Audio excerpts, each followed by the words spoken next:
यवतमाळ जिल्ह्यात डेंग्यूच्या रुग्णसंख्येत वाढ झाली आहे। डेंग्यूच्या रुग्णसंख्येत वाढ झाल्याने नागरिकांमध्ये आता भीतीचं वातावरण पाहायला मिळते। प्रशासनाकडून नागरिकांना काळजी घेण्याचं आवाहन करण्यात आलं आहे। नागरिकांना घरासह परिसर स्वच्छ ठेवण्याचं आवाहन करण्यात आलं आहे। डेंग्यू आजारामुळे नागरिकांमध्ये मात्र आता भीतीचं वातावरण निर्माण झालेलं आहे।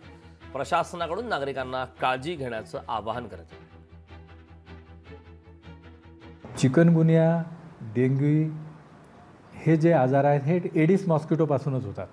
दोन्ही आजाराचा जो पॉझिटिव्ह एजंट आहे तो सेमच असल्यामुळे आणि त्याचा जे वेक्टर आहे तो एडिस मॉस्किटो आहे, त्याच्यामुळे डेंग्यूबरोबर चिकनगुनिया पण आजार फोपावतो। घरामध्येच त्याचं तयार होतो हा, आणि जास्त फ्लाइंग रेंज जास्त नसल्यामुळे तो घराच्या परिसरातच असतो आणि त्याची बायटिंग हॅबिट एका वेळी तो एकाच व्यक्तीला न चावता त्या घरामध्ये असणाऱ्या सर्व व्यक्तींना थोडा थोडा चावतो। त्याच्यामुळे एकाच वेळी त्या सर्व व्यक्ती आजारी पडू शकतात।